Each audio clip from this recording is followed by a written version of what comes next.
Should be a good game.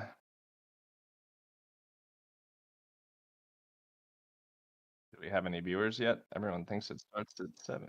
Oh, okay.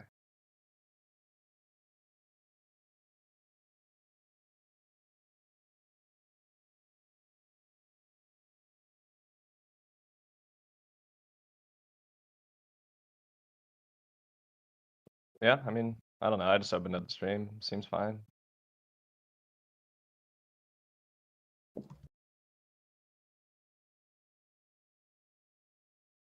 We got Jake in the booth now.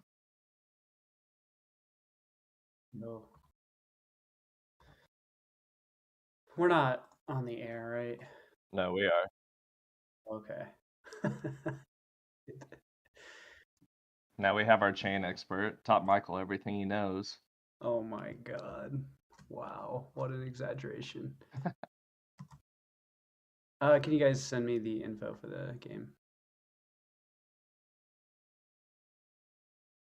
I was just about to say it out loud. There's only 2 people watching, and one of them's me, though, so shout out to Julian. All right.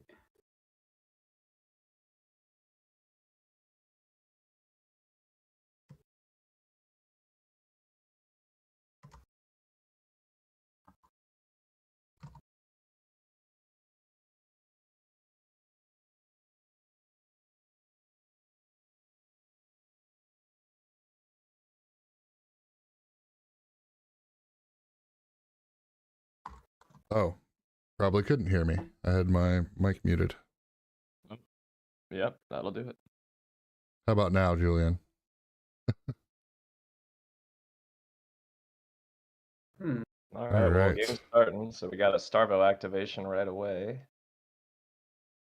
Starvo into an evergreen for 9. Yep. This still doesn't really tell us whether or not the Starvo is going to try to fatigue or not, because those are all the good elemental cards that block for 3, and this is turn 1, so we will I am learn. not finding the game when I search for it, unfortunately. It's weird. Let's just pull up friends.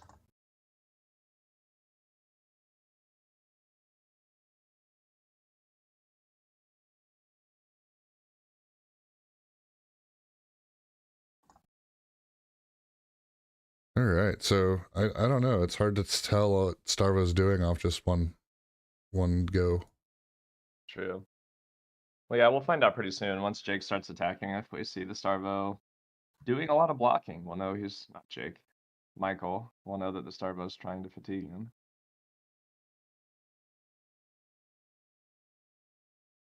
Likely throughout this game, and Jake could probably speak more to this, but I think Michael's gonna, try to push damage when he can, try to block when he can in these early turns, and then take over the game once he gets around like Shackle, what, 5 or 6?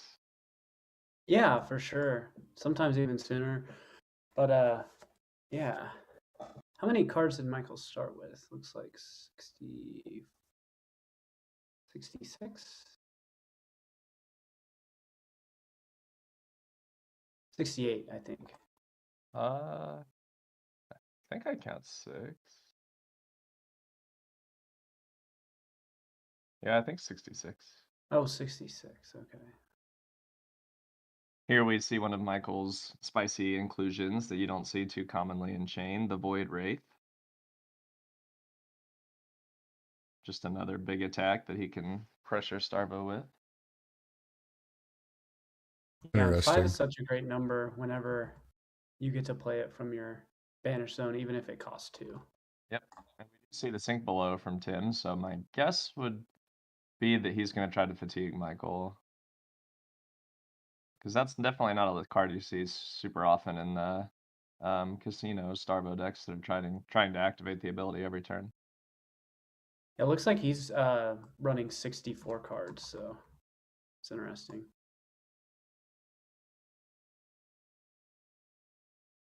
Oh, you're right. That's very strange. Yeah, I think even the fatigue Starvos I've played against tend to just run 60. So yeah, we'll see how that impacts the game. You know me, I only try to fatigue Chain, and I have definitely never made it to second cycle against Chain. Getting the channel out early here. Yeah. Does Playing put an these, invert target. I was gonna say, playing these channels is actually kind of a double-edged sword against Chain, because most Chains, I think, into Starvo are playing, what, 2 or 3 inverts? So. Yeah, definitely. Because inverts, even if you don't have targets, are just a way to create some comfort around consistently getting your eclipse off. So they don't use action points, which is great, and they count towards your 6 blood debt that you have to play on your turn that you try to play your eclipse. So whenever they also deal 2 damage in the form of arcane, that's awesome. That feels really good. Oh, I've definitely lost multiple fatigue versus Chain games to like 1 damage from an invert. This feels bad. Yeah. All All right, right. so we see a Tides come out. That's definitely tech specifically for Oldhim and Starvo. Yeah. Treon, you want to hover over that card? Oh, And... yeah, I'm showing the audience. Nice. I'm gonna leave it up there for a minute because I'm sure a lot of them haven't seen this card since they opened Everfest packs. From the fatigue player side, it's surprisingly annoying. It looks like Tim is probably crowning in response to it. Yep. But now, yeah, next time he tries to draw a card, he is not going to be able to.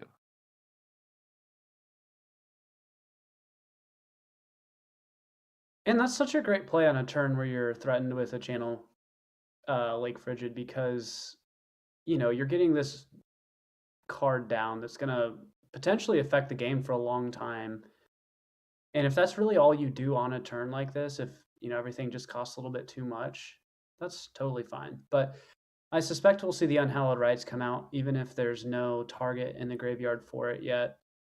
Oh my god. Ooh, Oh, double Now, the interesting talisman. thing about this is we were talking about this, Ben, but apparently they don't pop at the same time. So there is a lot of value in just getting both down right now. yep. Both of them will trigger at the same time. The first one will prevent the card draw, and then the second one, we'll see that there's no card being drawn, and it will just stop triggering. It'll just go back to sleep. Yeah. Michael did take the 1 blood debt there. And I'll be interested to see what kind of pressure Tim presents here, because if he is trying to fatigue, I would have considered using that off turn to actually clear one of the talismans. Yeah, I don't think Michael really cares about this 7 vanilla damage that much. So I mean, I think pretty much Tim is probably going to be playing the rest of this game without crowning. That is a lot of damage that you're eating up because you're not going to crown, though, in the fatigue matchup. If this wasn't a fatigue Starvo plan, it's not nearly as devastating, I don't think. And it kind of calls into question whether it's worth taking up, you know, precious slots in your list for a card that really only comes into play during the fatigue matchup in this meta. You know, I think it still has game into the Yahtzee Starvo, but the little bit of testing I've done with it so far, it's making me feel like I kind of don't want to run it unless I know it's fatigue. That's a good hit. Yep.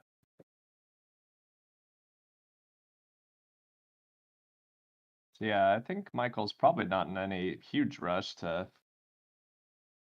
you know, try to present a lot of damage, because this game is going to go long and he's going to have to try to figure out ways to push it through. Now, the interesting thing here is, let's see, we're at 68 cards. If he's pitched at least 6 cards,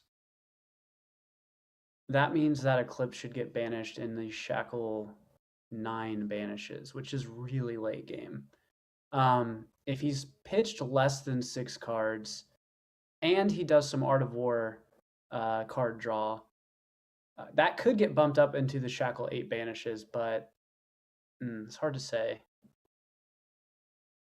I don't think he's pitched a whole lot yet, though, right? Like, maybe, yeah. So if he plays a couple Art of Wars, cool. So we stop the 1 card draw there.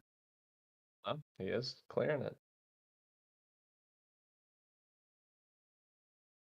You must be explaining the rules interaction. Yeah, he's like, do I pop them both? And Michael's like, nope. Nope. Did we see Michael do the activation on the Unhallowed Rites to put the Howl from Beyond Yeah, back on he the did. bottom of the stack? Okay, great. He did. And that seems like exactly what you want him to block with there. Yeah, likely. I mean, Tim's never playing the Oakenhold, but it is nice that he had to block with the 2-block there and is going to leak some damage. Oh wow, pitches the Soul Reaping. That That is a really great. surprising. That is great because if with him pitching the Eclipse and the Soul Reaping together, so long as he doesn't shuffle his deck, there's a good chance that if those end up, worst case scenario, they both get banished, which is actually positive for getting Eclipse naturally banished. You could also just draw both of those cards and use the Soul Reaping to put the Eclipse into banish while also gaining a resource. That's pitching those together like that in a game that you know is going to go the distance is pretty great, in my opinion. Yeah, and I'm sure, I mean, you can see Michael's cursor hovering over his deck right now, so he's doing Yep. some math. And Yeah, if that's he, one thing I've always yeah. admired about Michael is he knows what cards are where. And if he doesn't, he'll be looking at all the public information available. And that's very important when you're playing Chain. So just a 4, no Frostbite.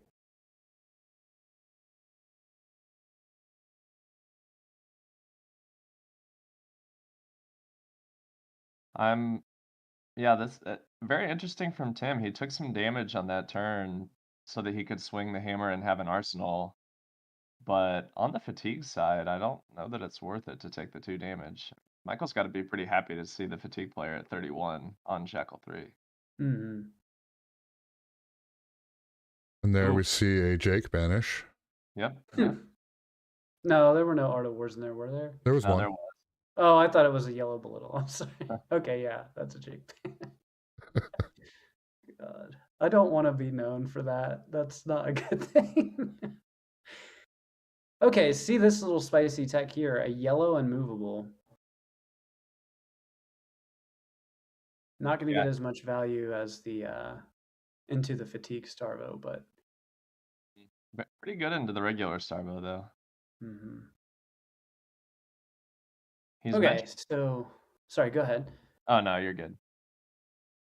I was just going to comment on two different, two individual instances of one arcane, and then 3 with go again from the chain activation.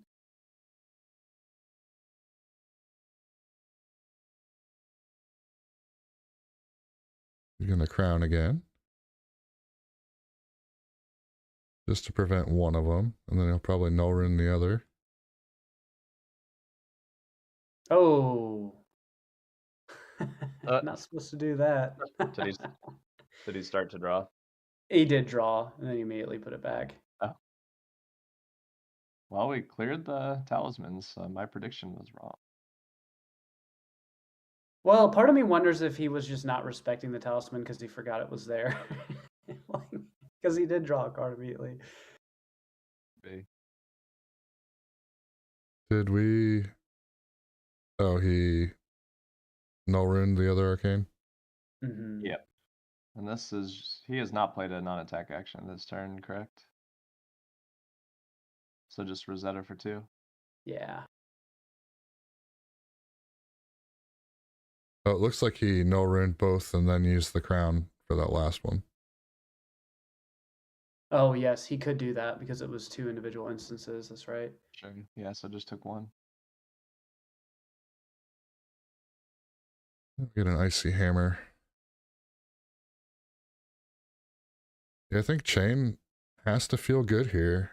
Being on Shackle 4 and being up even by 1 point. It's huge. Mm-hmm. Yeah, I feel like it was the right call on Starvo's part too to just like get those tithes cleared out on the turns where it was pretty clear Michael wasn't going to do anything crazy. Oh, and then there goes the third tide. Yeah, his chain list does not pressure in these early shackle turns like some other chain lists do.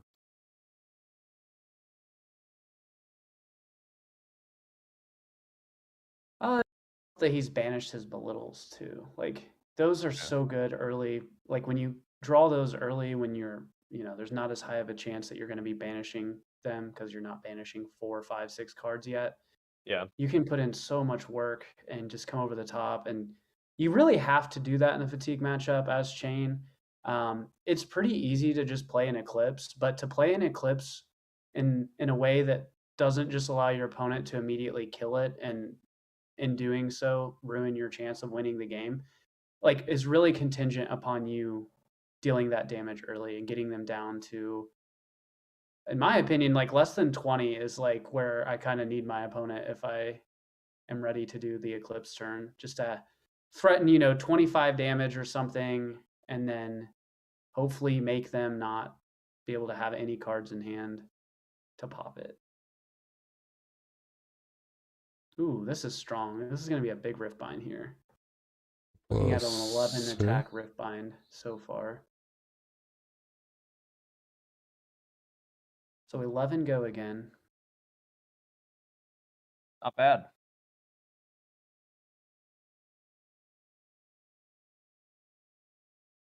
Pitched a Howl from Beyond for later, which is cool.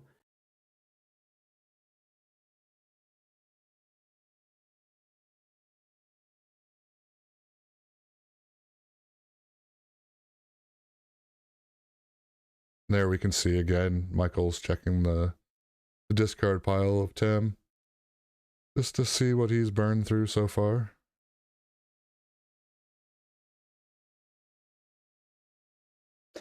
Already seeing that big card count disparity between the two decks, with Michael having 41 in deck and his opponent having 53 in deck.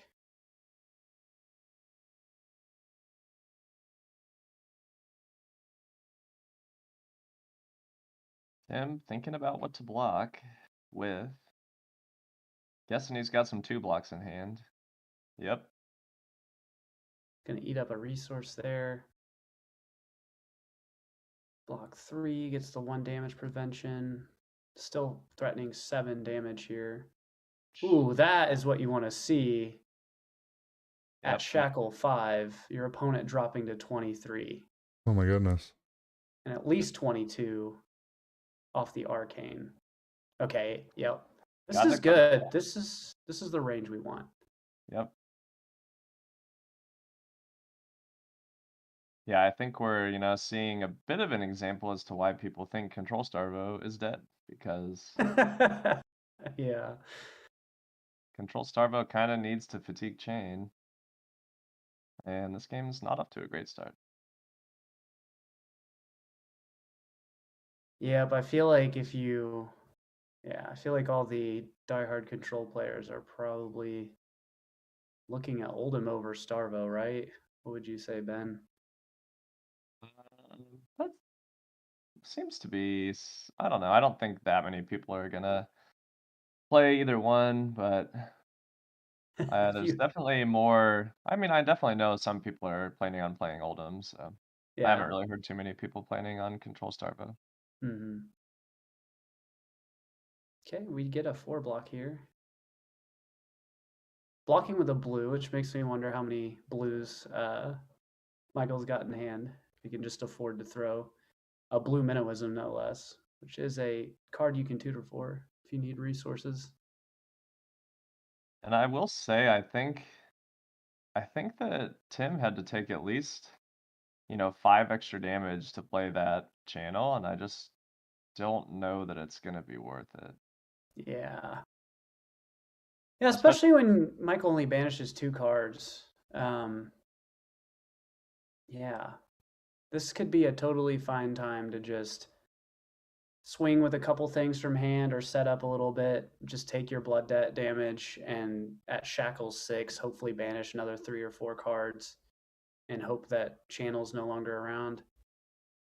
Yeah, if he can somehow pull off non-attack into attack into Rosetta here, I think that's more than enough pressure to be very happy about this turn. Mm-hmm. Plenty of 0-cost cards in the chain list, so very feasible with 4 cards to work with here.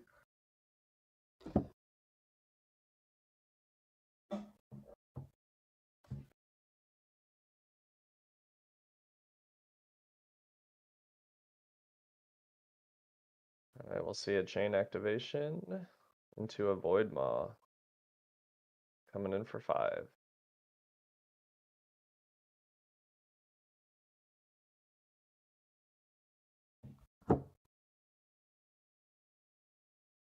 What did you call this card, Ben? Void Wraith. Okay. I don't. What is Void Maw? That's a card in some game. Yeah, I figured. I was like, I bet it's from Magic or something. I don't remember.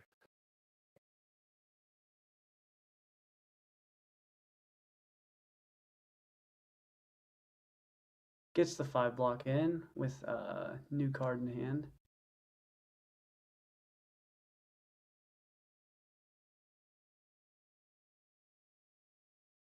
I'm just coming in for 2 here. He's already prevented 1, I believe. Yep, I think you're right. I wonder what I don't. cards Actually, I don't think used. he didn't crown this turn, so Oh, he he didn't? he I didn't thought- have a card in Arsenal. Ah. Then we're inverting. Makes sense.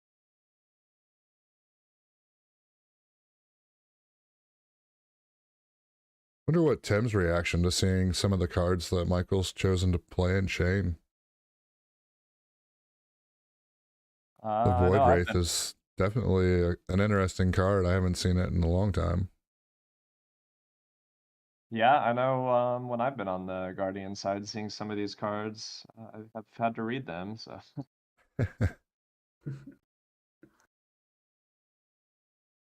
Great ground coming in for 6. definitely, it looks like Tim's still trying to pressure Michael and also kind of trying to fatigue at the same time. But I think you kind of have to pick one or the other in this matchup. Yeah, and Michael still hasn't even thrown his husk on anything yet. No, he's pretty happy with where he is.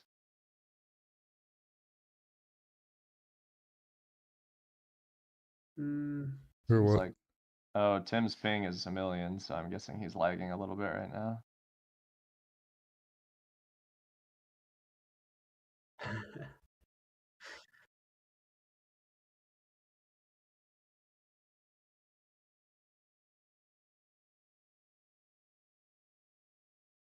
Okay.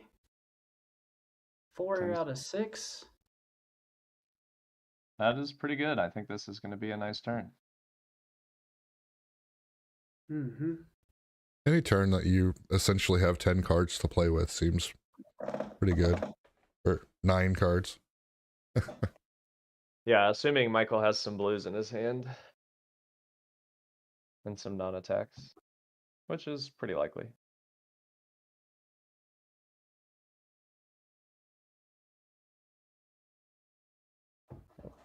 Looks like Tim's lagging again.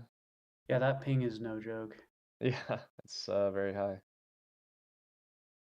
Keep thinking of the old Vegeta meme of him screaming it's over 9,000 because it's just like red 999. That's not what you want to see. Oh, now it's back down.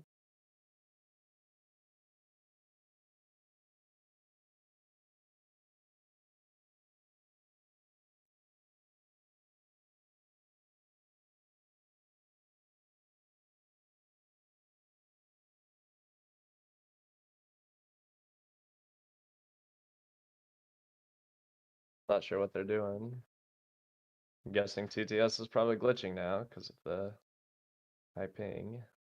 I could also just see Michael in the tank right here with 9 cards to have to sort through.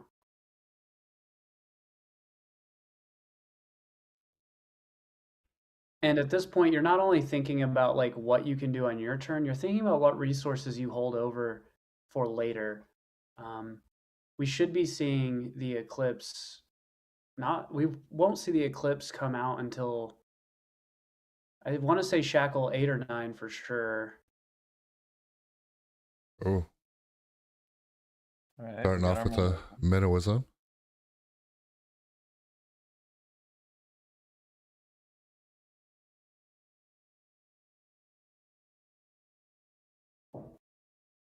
I think he does have a Hallowed Beyond in the graveyards. So. He will definitely be grabbing that. Yep.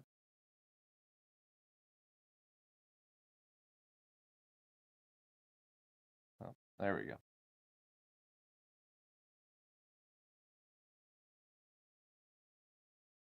So this just comes in for 4. Minnowism not targeting it. That is correct.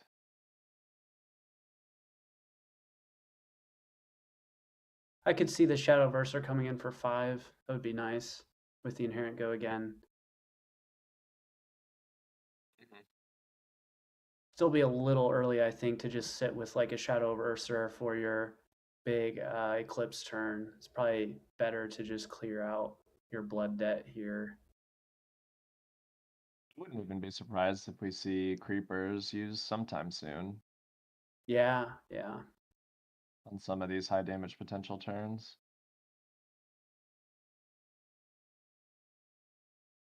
So have to be careful playing your creepers too early into, and by too early, I mean like too early within a turn. Like you need to really make sure that you're going to be able to get the arcane across to get the value out of your creepers for more than one turn.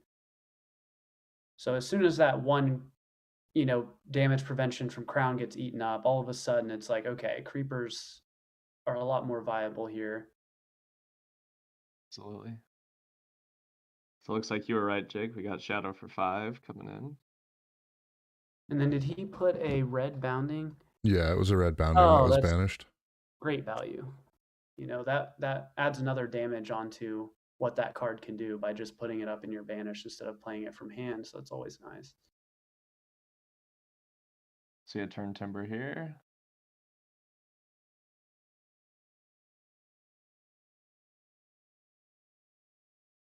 Seems like good value. He's blocked out everything so far. Yeah, I'm just excited to see Starvo at 18 health here. Like at this point, it's almost better to see him just dump lots and lots of D-reacts and things. So that way later he has fewer of those in his deck to stop the, inevitability of chain. Basically dealing like, lots and lots of damage that typically D-reacts are the most efficient thing to deal with. So if we clear those out of the deck now, it's going to feel a lot better. Still pushing 2 damage. Creeper's activation. Ben called it. Oh, wow. Oh. Okay. Big turn. That is a blue, so that's not actually gonna. That is a blue, right? Doesn't Yeah. really do that much, yeah. It's just generating another action point. But sorry, go ahead, Ben. I think he did it just because Tim took the 2 damage from Rosetta, so he knew without a doubt that he's going to be able to keep it around. And then I think next turn is going to be the truly big turn. Though this turn pushed some damage though, so I think Michael's pretty happy here. Yep, I also suspect that he's probably only got Void Wraiths as a target for that card. Yeah, and I think he's already in this matchup, played. He's already played some of those, at least one. I think 2, maybe. 2, yeah. So he's looking to make sure that he draws his 4 cards each time to not mess up his pitch stack potentially. So yeah, there's a lot of value in doing that. And he already dealt the arcane, so he knows he's good on creepers. So. And Tim just arsenal and passes. Yeah, I think Michael was also probably trying. That's the 3rd Art of War. Oh my goodness.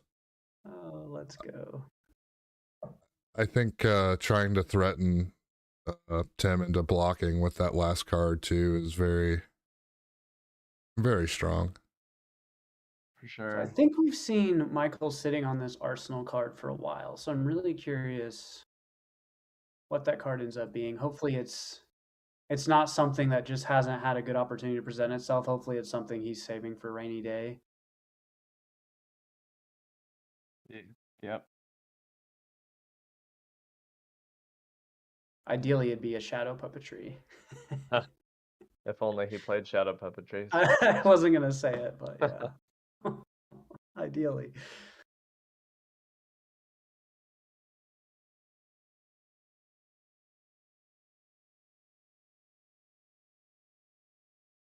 Okay, so what, 11 cards to think about? Just a 6th of your deck this turn. Could be a little limited on go again sources, depending on what's in his hand and arsenal. Mm-hmm.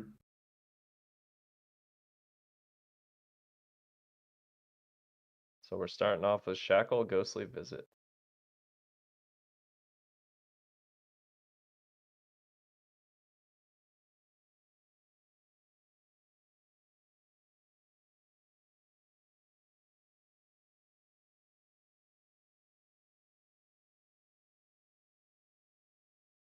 Tim's definitely in a tough spot here.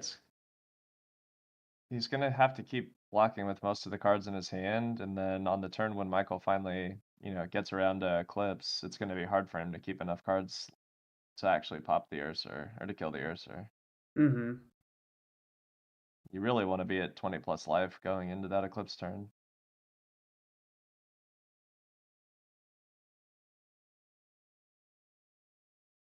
All right, we see a Creeper's activation.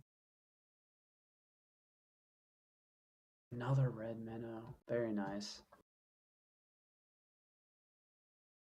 It was weird to That's see all the belittles get shuffled or banished, and he seems to have drawn every minnowism. So that's good. Yeah.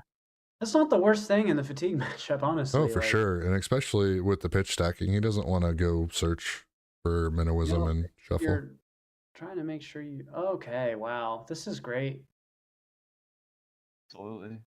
I think I would just save that Riftbind. Well, sorry, he has 2 in his banish, so I definitely sit on one of the Riftbinds for those howls that he stacked earlier, just to like maybe have a massive turn. Are you thinking we'll see maybe the red bounding into the Rosetta here? How many resources? He's just got 1. Yeah, I think something like that. It's kind of a bummer to have a Void Wraith up there because it's so expensive. Like you typically don't want to try to play that. I wouldn't imagine you'd want to try to play that on your Eclipse turn when you're probably spending most of your resources on howls, possibly inverts. That's true. But this is still great. Like he's still gonna have. Yeah. Okay. Yeah. I think that's fair because he still has the other Riftbind. It's gonna come in for more. Well, it's just coming in for 4. It's the same amount of damage, right? Yeah, but this does let him save the boundings for his Eclipse turn and makes him take 1 less damage, so. Yep, and he's still got the other Riftbind to get like a lot of value on.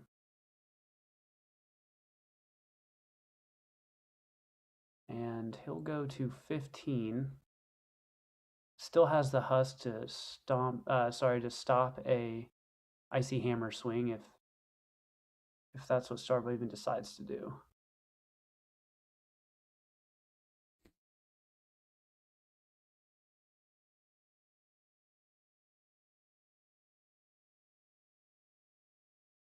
Well, looks like we see a block. Yep. And Creepers dies.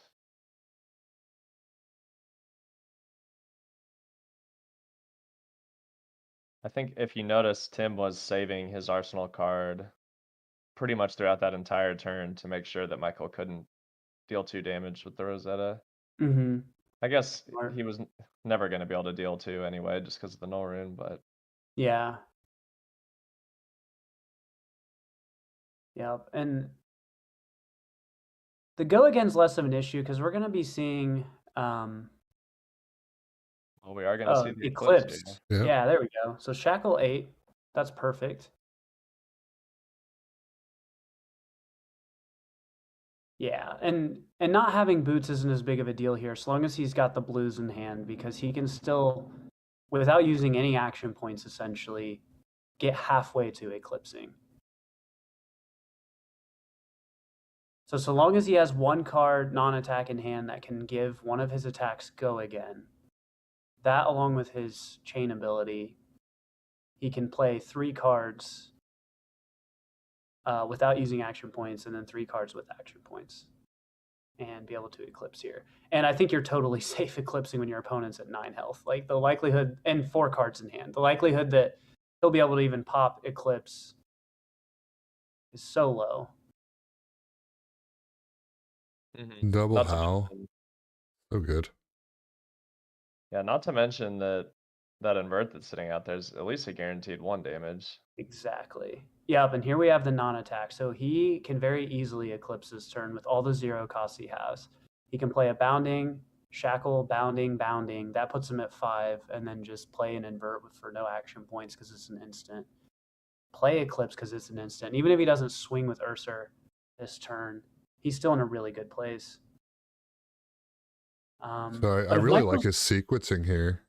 So he's going to have another instance of go again the next 0 cost that he plays. Absolutely. Yep, and he still hasn't played his Arsenal card. Maybe that Arsenal card is just another invert. No, we've seen all 3 inverts because there's one in his pitch zone. Oh, he did play one really early that got banished. So yeah. 3, 6. Is this coming in for 12? My math correct there, Jake? 12 go again.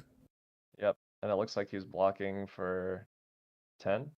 Yeah, and that's perfect. You do that, that just lines you up to be able to hit them with the rest of your attacks here. So this is going to get the go again from the captain's call. That was played earlier. I think this is it. Still gives him access to...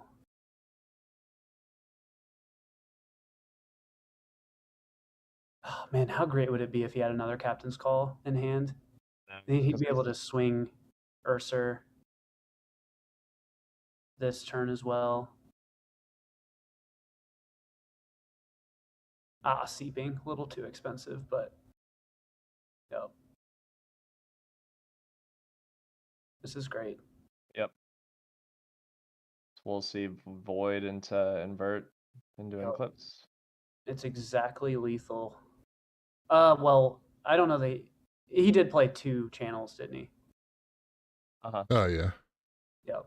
So this is great. Get the Ursa out. Hopefully Michael had the foresight to get an Ursa token ready. They do not have them in the token stash in this mod, so... Interesting. Yeah, he's going to represent it with the Eclipse. Oh, and he only takes 2 blood.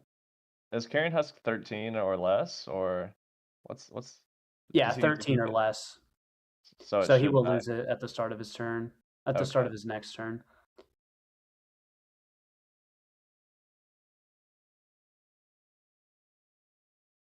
So Michael's only at 7 cards here. The limiting factor when you get this late in the game, though, is that you have enough cards that can generate go again. So we don't want to see him banish cards that give other attacks go again. So far we've only seen the 1 captains. Yep. Not bad. If he's got some blues, that's pretty good.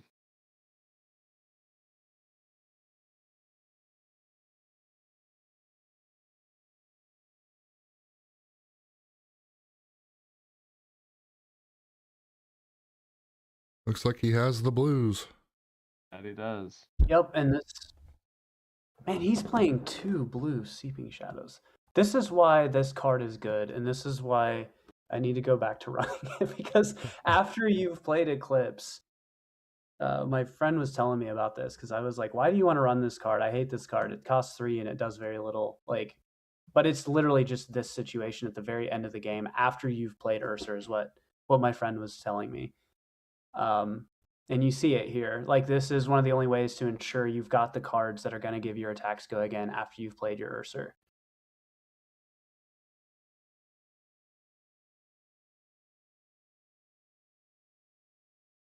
So is Michael, so he played the 2 non-attacks. Did he then shackle him, swing Ursa?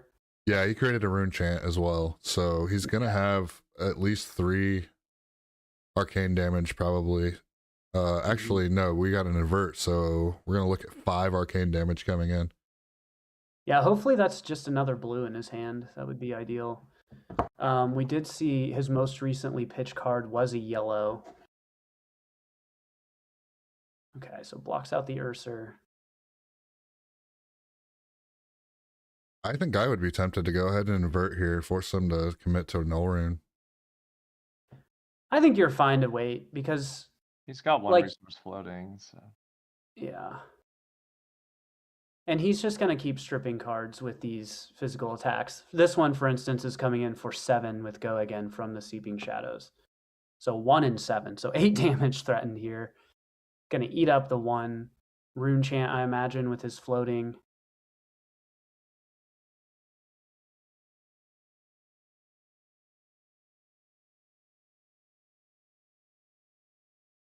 Yeah, this is feeling like this is probably game here.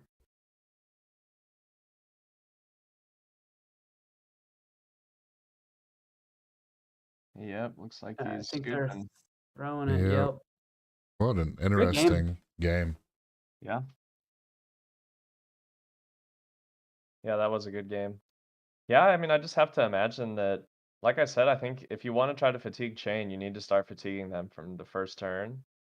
And Tim prioritized keeping some 7, just like 3 for 7, no on hit effect. And he took a lot of damage to play those, as well as the channel like The Frigids. channel. Yeah, he took a lot of damage early to play some of those cards, and I just don't Yep. think it was worth it. Yep, especially when he plays that at Shackle 4 or 5 as the chain player, you have this turn at Shackle 4 or whatever, and you push all this damage, and all they do on their turn is play a channel, and you're like, okay, well, I'm still in the like setup range of these shackles. I'm not in the like I have to play everything or I'll lose. You know what I mean? Where my blood deck can kill me. And yeah, I think taking all that damage there, I think that channel felt like very underperformant for the life that he took for it. So Yeah, I mean, my goal in this game is the fatigue players to block every little bit of damage so that I can take some damage on the Eclipse turn, so I can save a blue plus a 6+ power attack to kill Ursa. Yep, and you do that really well. I feel like Dash is the best hero for like that you've played, like to try to fatigue. That is so good at popping Ursa. Because what is that attack that you're like, yeah, once I get this, I just arsenal it and wait. I'm just gonna just arsenal the 0 to 60 and use that plus the pistol yeah, that's for what it is. free. All Well, it right. was a great Well, I game. think that's going to wrap it up for the streaming portion of this. Thanks everybody for joining in. Cool. Man, that was